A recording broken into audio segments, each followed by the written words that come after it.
Well then, we all expected it to happen. We've all been talking about it for quite some time now. But Newcastle United have announced that they are going to review the injury situation and all the crap that's happened during this season once the season ends. Now, of course, we've been discussing this many, many times on the live shows and in recordings, and, when we've been saying that, another player is injured or another player is injured.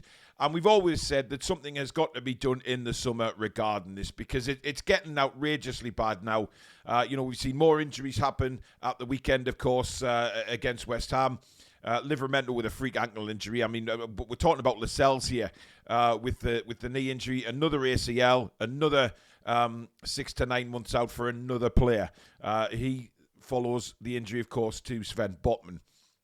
And I think Newcastle United have decided now that they have to. They've got no choice in this. They've got to review it and find out just exactly where the missing cog is here, because so many mistakes have clearly been made. Now, I'm not levelling this at the medical side of things or the physios or Eddie Howe himself. I think what you have to do as a fan, from looking from the outside in, is try and sort of build a jigsaw puzzle to all of this as to what's been going on. There's people saying that Eddie's training is to blame. It's too intense. Or his team selection during the injury crisis, of course, he was picking the same players over and over again for Champions League, then for Premier League. Has that got anything to do with it? Then you look at the other side of it, when they've been speaking to specialists, and the specialists have come out with different things.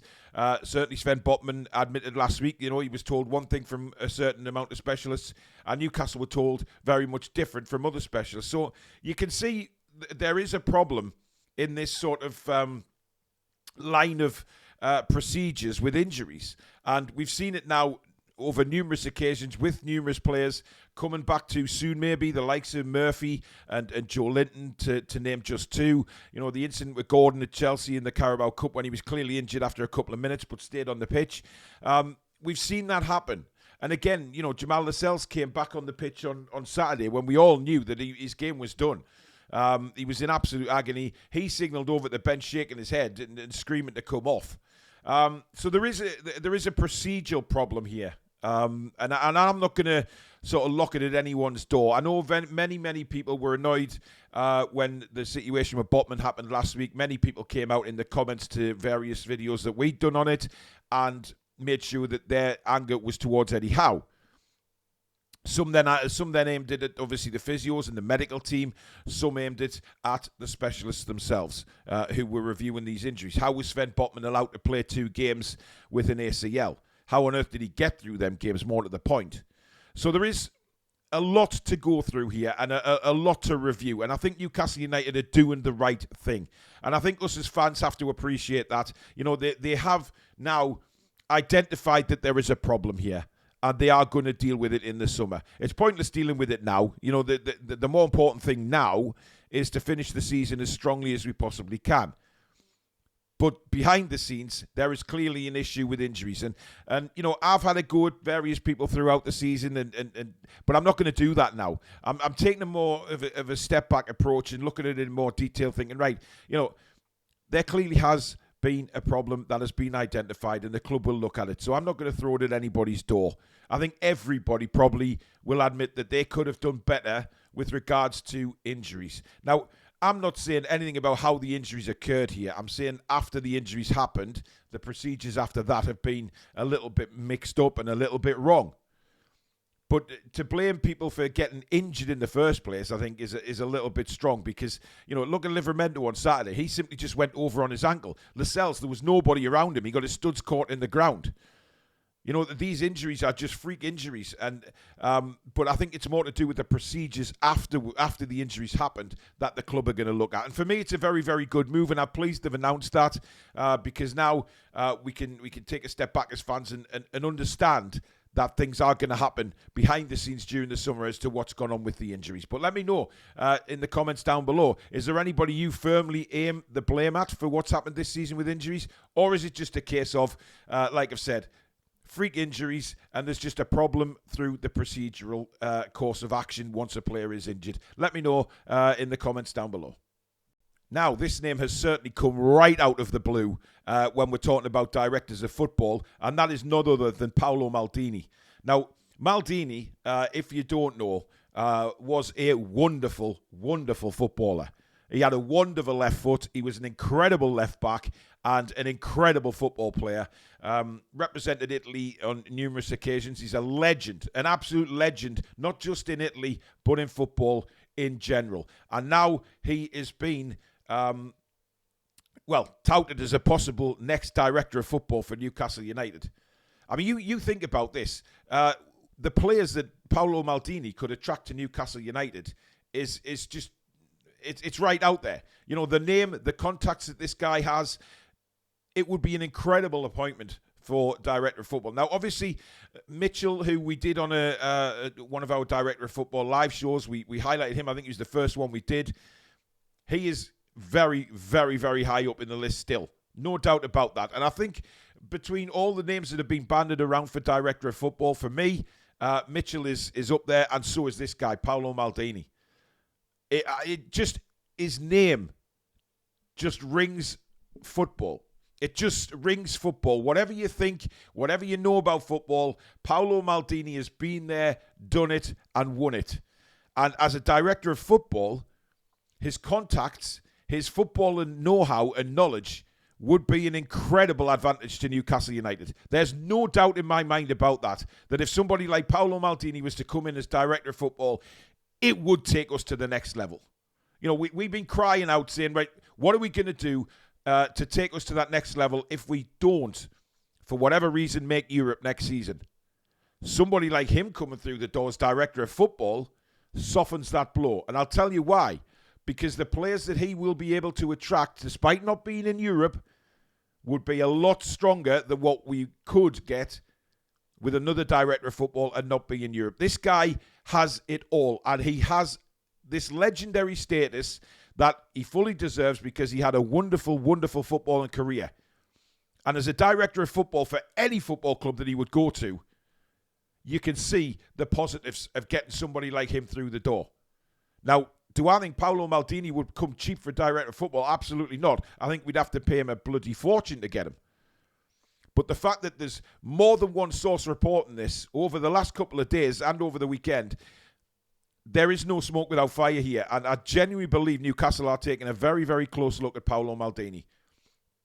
And that really excites me. As a football fan, it really excites me. But as a Newcastle fan, to get a name through the door like Paolo Maldini is just right up there in my estimation. Right up there. And he would be able to attract the elite. It wouldn't be very easy at the start, obviously. We would have to start rising up the league table again and obviously European competition, etc.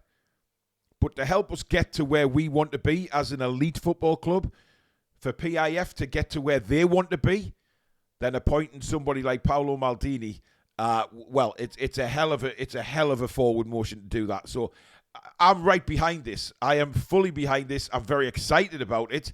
I'm not getting too excited, though, because it's obviously Newcastle United, and you just never know. But we're in a new degree of ownership here, and we are aiming high, and it doesn't come higher than a name like Paolo Maldini to come through the door. It really doesn't. Let me know in the comments below what you think. Do you remember Maldini as a player? Do you remember what he was like? Do you remember sort of his legendary status and what he would do as director of football for Newcastle United? Are you excited by that name potentially coming through the door? Let me know in the comments. Now, given all the problems that Newcastle United have had with central defenders this season, obviously we know that Botman and Lascelles are going to be out for very much an extended period of time, between 6 to 9 months. We're not going to see them anytime soon, guys. So Newcastle United are on the hunt for possibly one, but probably two centre-backs, I would think, this summer. But the main push back in the media news this morning is Lloyd Kelly at Bournemouth. Now, we know he has been playing left-back the majority of the season, but his main position is centre-half, and he's a very good one at that. Now, a lot of people, when we mentioned Lloyd Kelly a couple of weeks ago when he was first linked with Newcastle United, and a lot of Newcastle fans were very, very, probably not very excited about the name of Lloyd Kelly, simply because I think he plays for Bournemouth. And when we kept being linked with people from Bournemouth, they instantly look at the Eddie Howe connection and say, oh, he's just bringing his friends in. But that's a complete disrespect to Lloyd Kelly, in my opinion, because he is a fabulous footballer. and a very, very good defender. And he's one of these versatile ones that can play any other position. Obviously, he's played left back for Bournemouth, most of the season. But his main position is centre-half. And I think that's... Newcastle are clearly looking at him to step in. Now, this isn't going to be the big summer signing. And I think that's where fans are getting a little bit mixed up here. Lloyd Kelly is not going to be the big bonanza signing. We tend to do one every summer. We've seen the names coming in through various transfer windows. Lloyd Kelly isn't going to be that big, circus act, if you like. It's not going to be like that. He's coming on a free transfer. And to get a player of his calibre on a free transfer, it's a no-brainer for me. It's an absolute no-brainer because he is one of the top defenders in the Premier League. There's no doubt about that. Facts speak for themselves, and so do the stats. And that's why Newcastle are looking at him. But if they can get him on a free, it still frees up a lot of money to go for another centre-back. Now, obviously, we're very aware that there's other positions need filled at Newcastle United. Absolutely, massively need filled. You look at the right-hand side attack. You look at maybe getting a number 6 in, etc. There's other positions, a goalkeeper for one as well. So, we are in that stage now where I think, you have to accept that Newcastle will look for signings that they can get in on pre-contact agreements that they don't have to pay a transfer fee for, because that saves the money to get the big boys in. So apparently Newcastle United are now looking really at opening talks up again with Lloyd Kelly's representatives in the next couple of weeks to try and get some sort of deal done for him to come in on a free in the summer.